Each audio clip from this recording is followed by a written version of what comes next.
Hi friends, ఈరోజు story వచ్చేసి కాకి మాటలు. రేయ్ మనిషి, నీకే చెప్పేది విను. నా పేరు కాకి. ఇది నాకు మనుషులు పెట్టిన పేరు. అస్థిపంజరం ఇది నేను మనుషులకు పెట్టిన పేరు. ఎందుకో మీకు ఈ కథ చివరన తెలుస్తుంది. నాకు 4 పిల్లలు. అందులో 2 నా పక్క చెట్టు మీద ఉండే కోయిలవి. కోకిలకు గుడ్డు పెట్టడం మాత్రమే తెలుసు, పిల్లలను ఎలా పెంచడమో తెలియదు.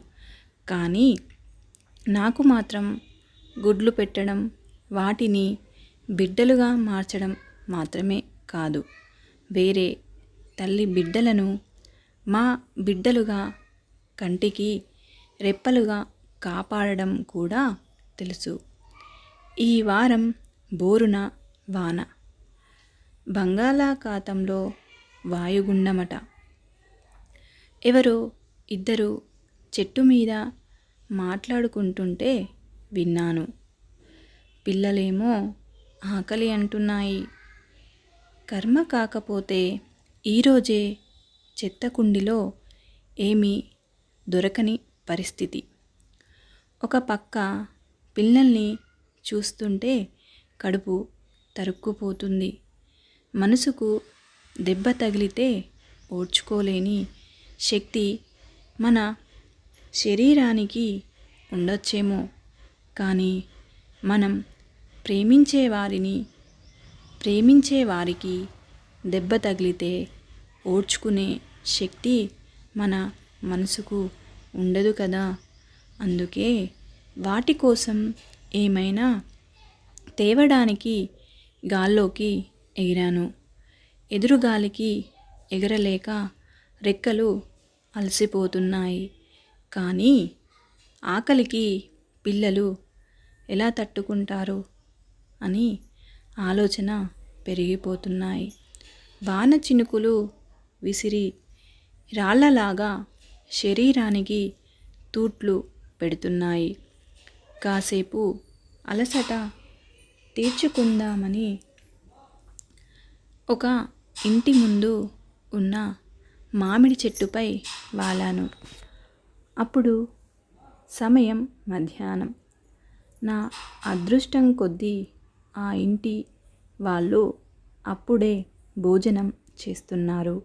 వాళ్ళు తినేశాక కంచంలో 4 మెతుకులు దొరక్కపోతాయా అని ఆశగా ఎదురు చూశాను.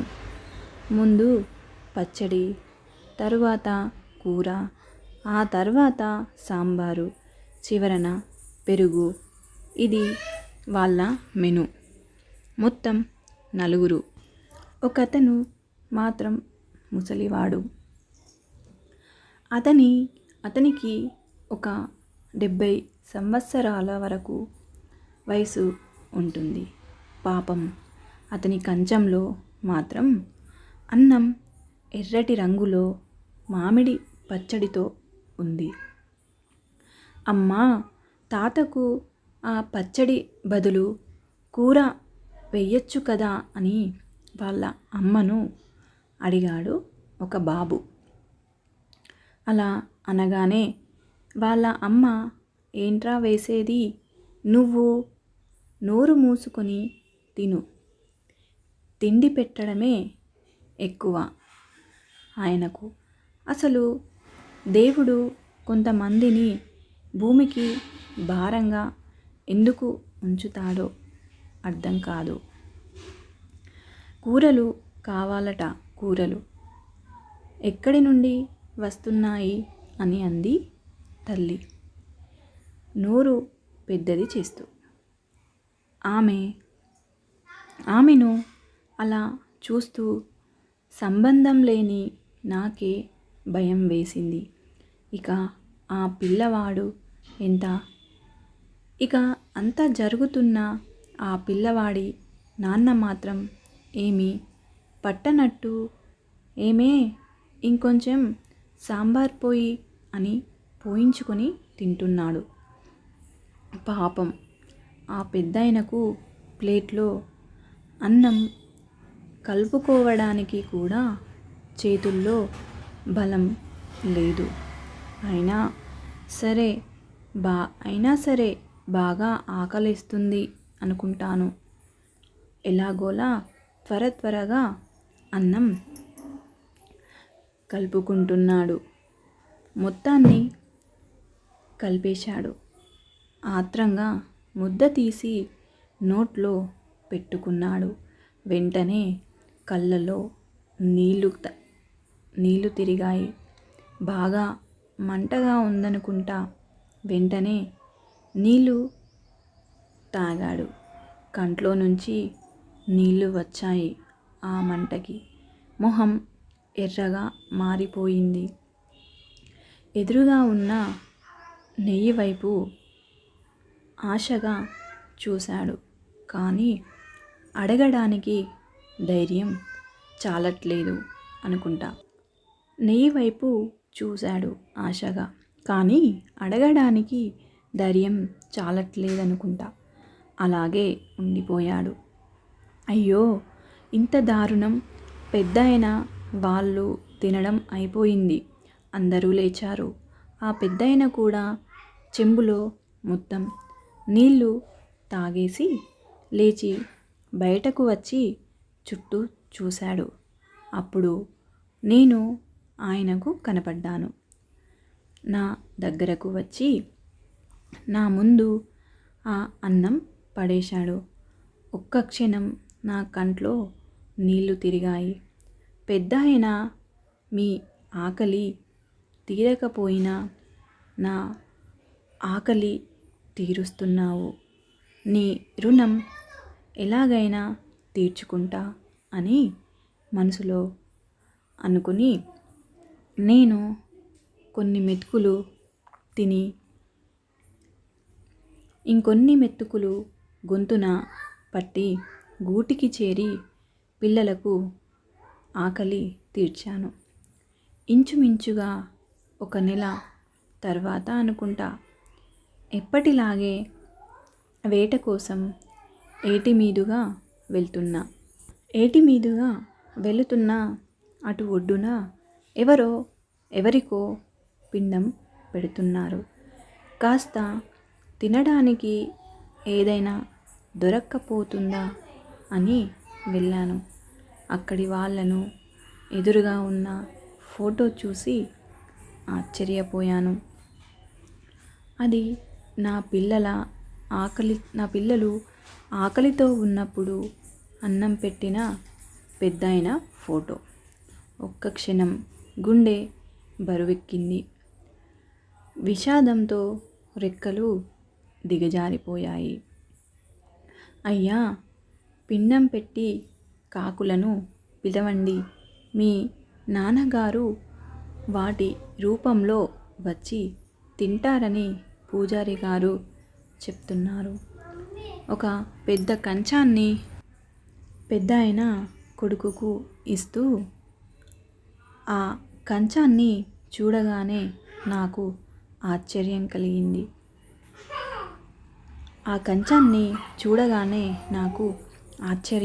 ఆకాశాన్ని అంటింది. నల్లటి నా ముఖం తెల్లబారిపోయింది. ఎందుకంటే ఆ కంచంలో పంచభక్ష పరమాన్నాలు ఉన్నాయి.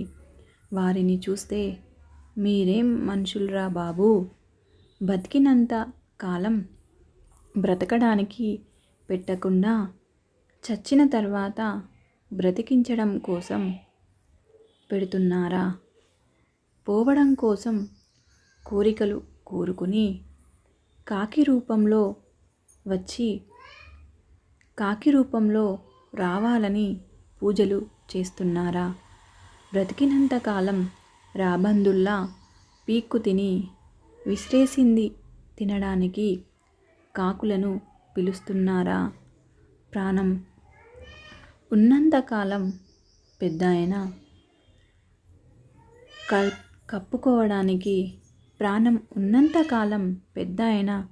కప్పుకోవడానికి కండువా కూడా ఇవ్వకుండా పోయాక కట్టుకోవడానికి పట్టుపంచ పెట్టారా? ఏం మనుషులు ఏం మనుషులురా బాబు.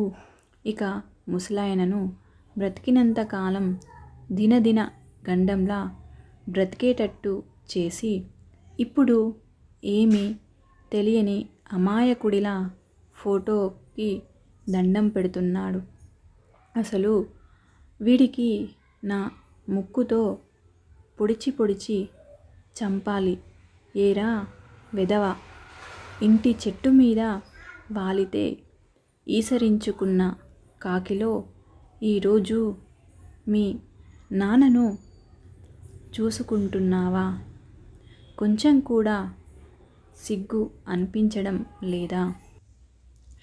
ఎంగిలి మెతుకులు వేయడం కూడా అనవసరం అనుకున్న కాకి ఇప్పుడు పరమాన్నం తినడానికి కావలసి వచ్చిందా?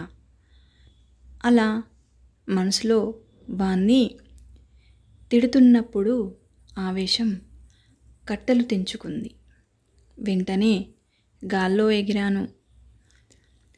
చుట్టూ ఉన్న నా కాకుల స్నేహితుల దగ్గరికి వెళ్ళి జరిగిందంతా చెప్పి ఆ పిండాన్ని ఎవరు తినవద్దని చెప్పాను. అందరూ సరే అన్నారు. సరిగ్గా 5 గంటలు అలా గంటలు గంటలుగా గడుస్తూనే సమయం ఉంది. పిండం తినడానికి ఒక్క కాకి కూడా రావడం లేదు.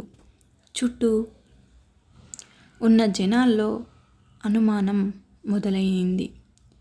బ్రతికినంత కాలం వీడు బాగా చూసుకోలేడేమో, అందుకే ఇప్పుడు తినడానికి రావట్లేదు అని ఒకరు. ఉన్నన్ని రోజులు బాధ పెట్టి ఉంటారు, అందుకే ఆయన రావట్లేదని ఇంకొకరు.